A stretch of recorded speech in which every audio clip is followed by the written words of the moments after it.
A mill whistle shrieks and slices through the fog over the Merrimack. The red brick gate swings open. Dawn skims across wet stone. The gatekeeper's shadow moves slowly. The last street lamp has just gone dark. In that dusky light, a long line of young women files through bonnets, pulled low shawls crossed at the chest, tin lunch pails in hand. They look like schoolgirls on their way to chapel, except that the hymn here is iron on iron, and the sermon is time. If you stay until the end of this story, you will see how an ordinary morning in a mill town began a new political language, wages counted by the minute, safety measured in breaths, and dignity measured by whether a voice could be raised without punishment. The mills along the Merrimack were built to play a single score. Water drives the wheel turns the shaft pulls belts that climb to spinning frames and looms. In those blocks of layered brick spinning below, weaving above, dying, and finishing on the top floor, New England capitalists tried something unusual for their era. They recruited farmers' daughters who could read and went to church, and promised families a respectable embrace.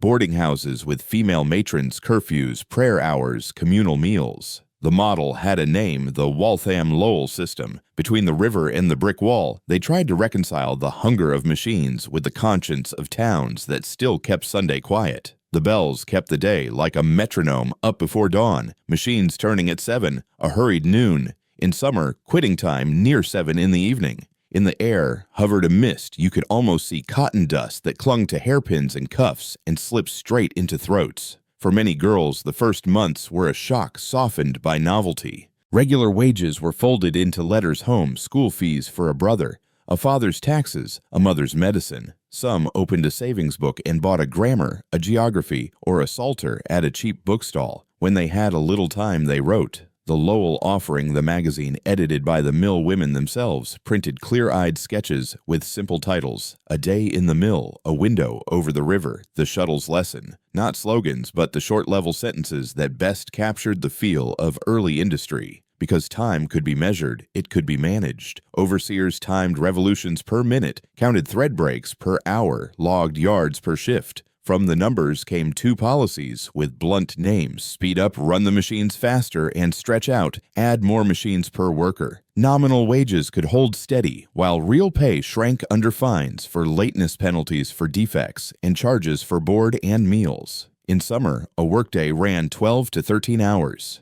Winter days were shorter but darker. The walk from boarding house to mill in blowing snow was a test of will. The first hope independence from steady pay rubbed against a rhythm set by wheels and light. When owners announced wage cuts, the city learned what the voices of working women sounded like. In February 1834, workers left the frames and took the street beneath the red windows. A fair day's wage. No speed-up shouts echoed down streets more used to church processions than labor marches. In 1836, the strike was larger. Hand-lettered banners, hymn tunes braided into chants. The streets of Lowell felt a real cotton storm. It was not yet the gale of later centuries. There were no large strike funds, no complete unions. But there were roommates ready to split a meal, matrons who bent the rules, pastors who lent a meeting room and evening chairs. Results varied. Some rooms won back slower speeds, others got shifts rearranged, but the biggest change was in how the city saw itself.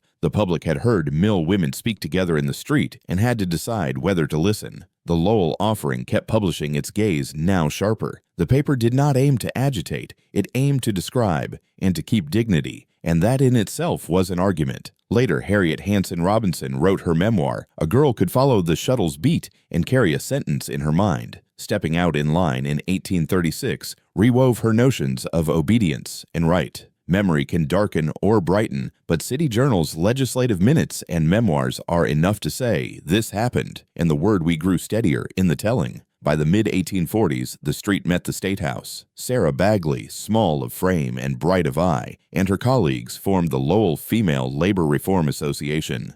The demands were concise, yet opened a 10-hour day, safer rooms, protection against retaliation for speaking. They gathered signatures by the hundreds and then the thousands. Petitions were written in careful hands because they knew even handwriting might be judged before the argument. In 1845, they testified before the Massachusetts legislature. For the first time, cotton dust noise machine speed and the fine system were not merely private matters of shop and worker, but public matters, places where a woman could be called, sworn, and heard. The 10-hour bill did not pass that year, but a straight line had been drawn from the mill door to the people's chamber, and it would be hard to erase. Around the mills, the physics of the continent changed. Pennsylvania anthracite replaced cordwood in boilers. Canals knit mine to works to port. Then railroads outpaced canals hauling cotton coal and cloth. In 1844, the telegraph clicked from Washington to Baltimore. What hath God wrought? And soon, telegraph offices appeared in the textile towns. A Liverpool cotton price chalked on a faraway board could run by wire to an overseer's slate,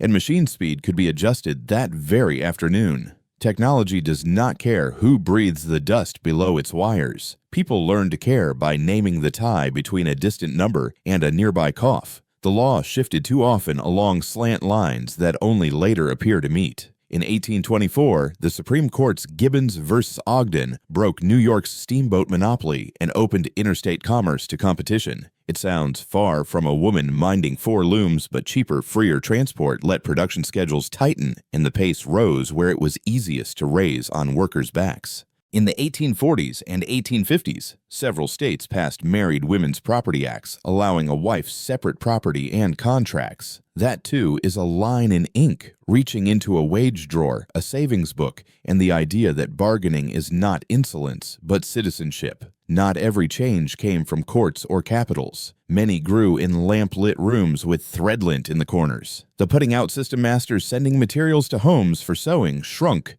When the sewing machine appeared, Elias Howe's 1846 patent, Isaac Singer's commercialization in the early 1850s. Standard sizes came of age. Stepwise assembly replaced the single lap. Women stood at a hard crossroads, factory discipline and steady pay to one side, time freedom, and precarious piece rates to the other. Many moved back and forth by season, health, and family need. Crisis drew new boundaries. The Panic of 1837 toppled local banks' orders, plunged mills, fell silent. Some went home to wait, leaving trunks behind in town. Others stayed taking in piecework and renting out a bed, waiting for the gears to turn. When production resumed, the faces and rhythms of the workforce had changed. Irish women arrived to escape famine. German families, too. Male mechanics tended engines and frames. Board rose in company houses. The boarding house model frayed. Private tenements sprouted around the mills, looser rules, thinner walls. In one district, a temperance society offered tea and meetings. In another, a penny theater offered songs. The mill town became a mosaic, and the grammar of we had to stretch across voices and faiths to hold. Health was a daily arithmetic. Cotton dust is no metaphor. It is an irritant that medical books later named, and it accumulated long before the naming.